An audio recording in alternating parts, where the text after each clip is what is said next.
Hey y'all, Austin here with Outer World Media. Welcome back to another video, guys. I'm just gonna be honest. I'm still in a play out of Kevin's playbook. I'm just gonna call this the reading update because I cannot stick to doing weekly updates or even bi-weekly updates.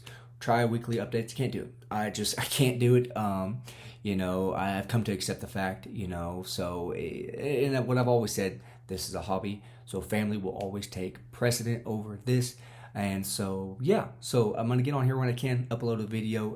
Videos that are coming out. We did have a video coming out where I did a buddy read with Jay over at Faceless Book Reviews. Keep an eye out for that. If you haven't watched mine yet, maybe watch mine first, then go watch Jay's, because you'll probably get bored with mine after watching Jay's, because Jay's review is pretty darn good. But yeah, guys, it is Halloween season. It's spooky season in my household. It's always Halloween season here year round. But I got the shirt on. I got the coffee mug out. I got the scary movies. Just kind of a little update. We are watching scary movies this year, last year. I'll get into that here just a little bit, but kind of mixing things up because I do have a 6-month-old, so I can't watch scary movies all the time because she's out in the living room with us, and so kind of throwing in some mix. It's Great Pumpkin, Charlie Brown, Monster House, Hocus Pocus, Beetlejuice, stuff like that.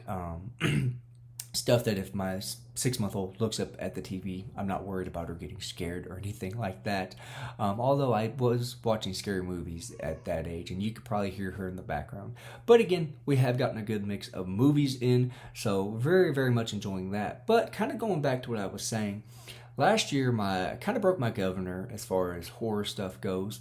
I did read Rosemary's Baby as well as American Psycho. And yeah, those two kind of ruined spooky season for me. And I said this in my comparison of the two books. If you want to go back and find that video, you can. As adults, I don't think scary stuff really is a thing. I don't think we get scared by monsters or anything like that. What I think happens is we get disturbed. And those two books definitely were disturbing. So I was talking to my wife and said, I need to find something that I think will be comparable to those, just because I really need something. I need to see, was it a fluke? And so we were in our local Barnes and Nobles and looking at the horror book section, and she said, well, what about this? And I said, you know what? I've never read that book. I need to at some point. So she bought it for me. And what I will say, having a kid definitely changes your outlook on life. I've heard people say that before, but I don't think you fully comprehend it. But I do now, after picking up this book, and that is William Peters Blatty's The Exorcist. I am a good part of the way in the book. I'm on part 2, I think is what they consider it. And the last chapter, and I don't think this is spoiling anything. This book has been out since like the 70s. Movie came out in the 70s. I feel like everybody knows this at this point. So if you don't want anything spoiled, skip ahead about a minute. But what I will say, the last chapter that I just read was the part where Reagan comes downstairs, urinates all over the place, and then we get the part where Chris goes into her bedroom and the bed is shaking.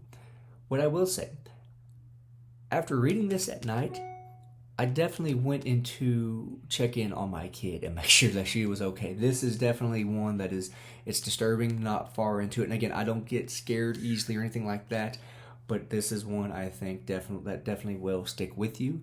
So I was actually telling my wife that, and she made the joke. She said, so does that mean you're not going to read the next one? I said, if I enjoy this one as much as I enjoy the movie, I'm probably going to have to pick up the next book. So I might go pick that up. I don't know.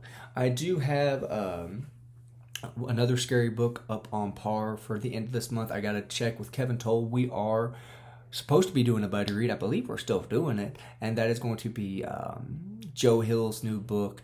I think, was it King of Sorrow or something like that? I still need to order the book, but yeah, that's going to be another scary book that I have planned for the month of October. So I'm hoping to get another book squeezed in there somewhere. It just depends on how quickly I get done with The Exorcist. But again, reading that, I also picked up, I think it's book 17 in the series, guys. Yes, book 17. That is Daughter of the Morning Star. Morning Sun, something like that. The 17th book in the Longmire series. I got super excited the other day. I saw that we are getting another new Longmire book in the year of 2026. So next year, guys. So I did the math, and I figured if I could read one Longmire book a month up until then, I will be caught up and be current with the series. So because that is my favorite ongoing series at the moment, I'm canceling anything that I had between now and then. The history read about the step people and all that, that's canceled. I'm come to the terms that I'm definitely a mood reader. So trying to plan out all these big books between now and then, just it's not going to work. It's really not. So just kind of whenever I do a video, my reading schedule will probably have changed quite a bit. So yeah, guys, that's kind of what's going on. Like I said, just going to work my way through The Exorcist, as well as the other the 17th book in the Longmire series, and then I'm not sure what I'll pick up after that. Not sure. But again, guys, just want to hop on here, check in with you guys, and let you know kind of where I'm at. As always, hopefully you guys are staying safe. Watch some scary movies, read some scary books, maybe watch a scary TV show. Who knows what you guys will find when you dig into the horror genre. The genre has definitely grown. There's little subgenres and whatnot. So I would highly recommend watching a movie or two, at least in the spooky season. But again, guys, y'all stay safe and y'all have a good one.